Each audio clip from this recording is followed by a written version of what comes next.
Side sir side నుంచి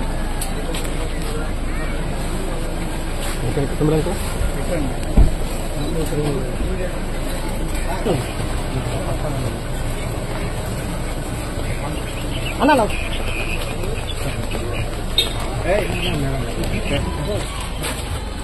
సరే sir సరే వాడిని స్కూల్కి వచ్చాను.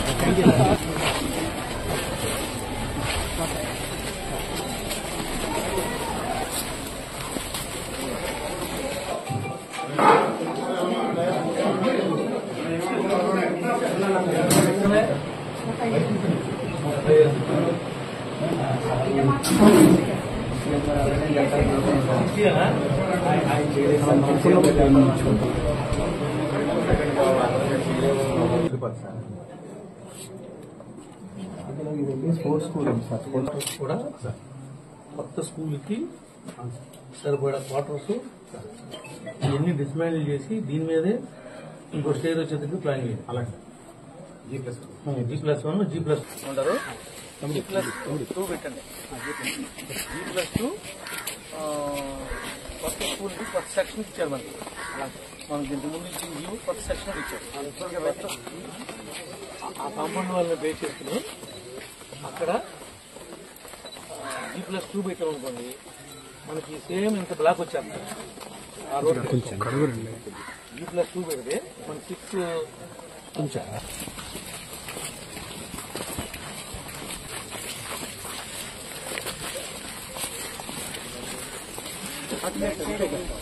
అటు సైడ్ లేదా డైనింగ్ అవుతా డైనింగ్ ఇస్తున్నాయి.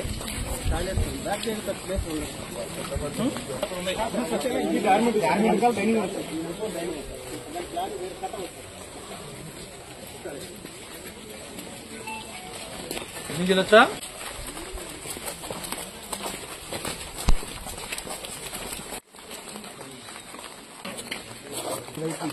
మీకు బాధ్యత కదా? టీచర్స్ స్పెషల్ టీచర్స్ ఏ స్కూల్లో ఉంటావా? ఇవన్నీ ఏంటి నీకు బాధ్యత కదా? నువ్వు స్కూల్ అంతా విజిట్ చేయవా? ఈ చెట్లు ఉన్న నీడకి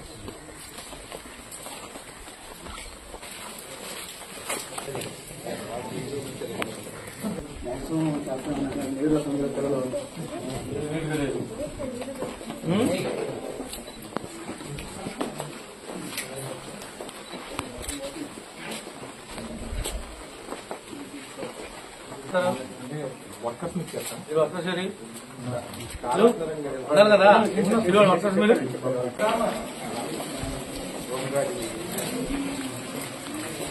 పోటీ చేసిన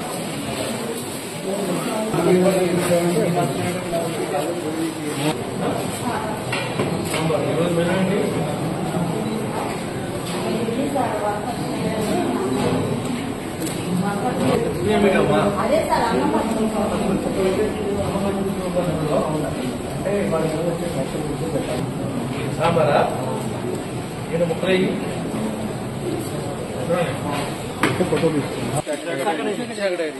అంటారేంటి? ఎవరు సప్లై రావడేది?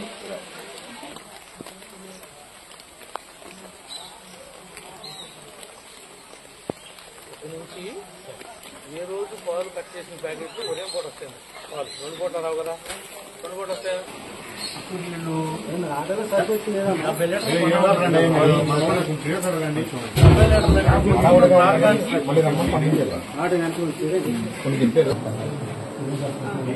గిరిజన కార్పొరేటర్ క్లోజ్ చేస్తారు. వీటిని కుకింగ్ చేయడానికి కానీ వీళ్ళ పెట్టడానికి కానీ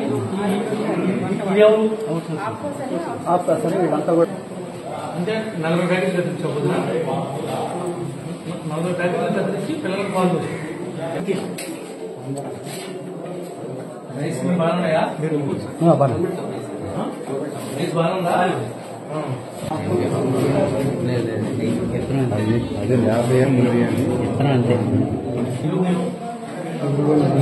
నువ్వు సామాన్లు వేసుకుంటా బాగుంది తప్ప పడ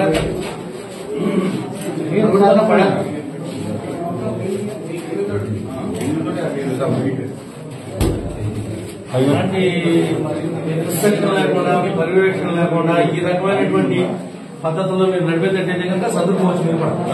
బెండకాయలు ఏంటి, ఆనకాయ ఏంటి, రోడ్డు పక్కన పడేసి కాయలు కొని కూర్చొచ్చి పిల్లలు పెడతారా మీరు?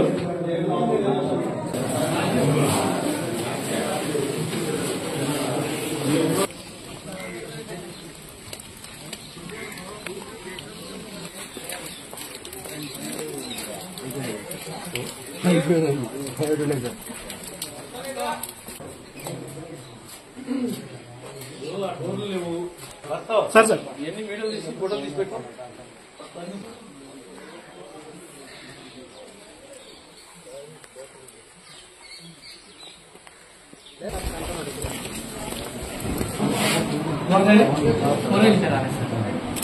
లాస్ట్ వీక్ వచ్చిందే బెండకాయలు తెచ్చారు కదా.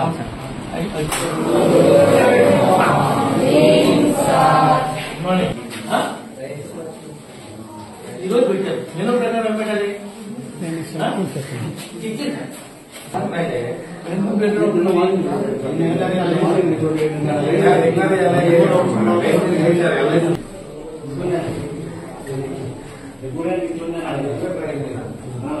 ఎవరు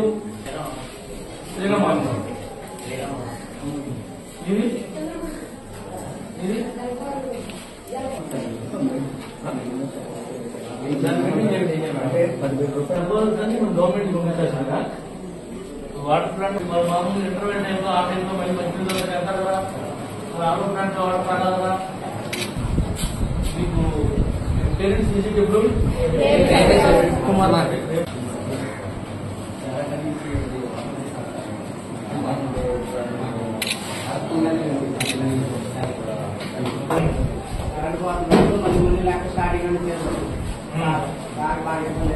ఓకే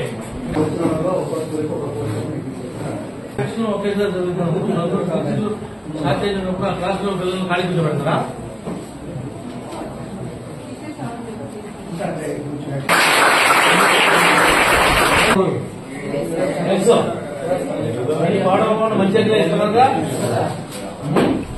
ఈ యొక్క గురుకుల పాఠశాల పెదవేగి, గురుకుల పాఠశాల ఒట్లూరు, ఎవరైతే ఎస్సీ ఎస్టీలకు సంబంధించినటువంటి పేద వర్గాలకు సంబంధించినటువంటి పిల్లలు ఉన్నారో, ఆడపిల్లలు గాని మగపిల్లలు గాని, వాళ్ళని చదివించాలి.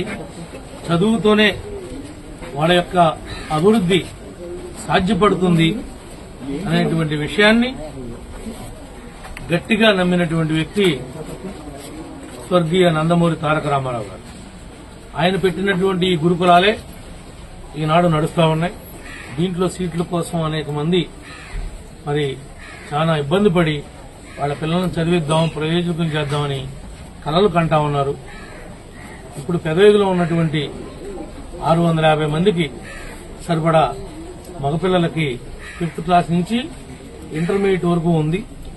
మరొక 5th క్లాస్ నుంచి ఇంటర్మీడియట్ వరకు మరొక మగపిల్లలకి 650 మందికి. ఒట్టూరులో ఎంత మేడం వస్తుందో అక్కడ కూడా 640 మందికి ఆడపిల్లలకు ఉంది. మరొక 640 మంది ఆడపిల్లలకు కూడా అక్కడ అవకాశం ఏర్పడే విధంగా ప్రయత్నం చేస్తాం. 2019లో నేను ఎమ్మెల్యేగా ఉన్నప్పుడు ఇదే పాఠశాలలో అదనంగా 5th క్లాస్ కాడి నుంచి ఇంటర్మీడియట్ వరకు సెక్షన్ వైజ్ పెంచుకుంటూ వెళ్లడం కోసం నేను అనుమతి తీసుకొచ్చాను. ఎక్కడ అది కార్యరూపం ఇప్పుడు ఈనాటి వరకు కూడా దాల్చలేదు. ఇక్కడ ఉన్నటువంటి ప్రిన్సిపల్ వారు కానీ, డీసీఓ గారు కానీ, స్టాఫ్ కానీ, సిబ్బంది కానీ మీరు ప్రత్యేకంగా దృష్టి పెట్టాల్సినటువంటి అవసరం ఉంది. ఎక్కడ పాలల్లో ఒక్క చుక్క నీళ్లు కడవకూడదు. నాణ్యమైనటువంటి కూరగాయలను వాడాలి. నాణ్యమైనటువంటి వాళ్ళకి చికెన్ పెట్టాలి, గుడ్డు పెట్టాలి, ఫ్రూట్ పెట్టాలి. మెనూలో ఏమాత్రం రాజీ పడినా మరి మా సర్పంచ్ గారు ఎప్పుడైనా విజిట్ చేస్తాడు. మా లీడర్లందరూ కూడా వస్తూ ఉంటారు. తల్లిదండ్రులతో కూడా డీసీఓ గారు ఒక సర్క్యులర్ పెట్టండి. రేపు సండే ఉన్న మీటింగ్ కాబట్టి పేరెంట్స్ కమిటీ కూడా వేయండి. దగ్గరలో ఉన్నటువంటి పేరెంట్స్ అంటే ఈ పెదవేగి మండలంలో ఉన్నటువంటి పేరెంట్స్ ఎవరైతే ఉన్నారో వాళ్ళు ఎప్పుడైనా సరే వచ్చి వాళ్ళు విజిట్ చేసేటట్టుగా వాళ్ళకి ఆ ఫ్రీ హ్యాండ్ ఇవ్వండి. అలాగే పెదపాడు మండలంలో ఉన్నటువంటి పేరెంట్స్ దగ్గరలో ఉండేవాళ్ళు ఎవరుంటారో చూసి పేరెంట్స్ తో వస్తారు కాబట్టి వాళ్ళతో మీటింగ్ కండక్ట్ చేయమనండి ప్రిన్సిపల్ గారిని. ఒకరిని సెలెక్ట్ చేయమనండి. వాళ్ళ ఫోన్ నెంబర్ తీసుకోండి మీరు. వాళ్ళు విజిట్ కు వస్తున్నారో లేదో కూడా వచ్చేయండి. ఎందుకంటే వాళ్ళ పిల్లలు ఎలా తింటున్నారు, ఎలా ఉంటున్నారు అని చూసుకోవాల్సిన బాధ్యత తల్లిదండ్రుల మీద ఉంది కాబట్టి కొద్దిగా ఆ బాధ్యతను కూడా వాళ్ళకి అప్పచెప్పవలసిందిగా కోరుకుంటూ జాగ్రత్తగా పిల్లల్ని తీర్చిదిద్దుతారని మనస్ఫూర్తిగా ఆశిస్తూ మీ అందరి దగ్గర సెలవు.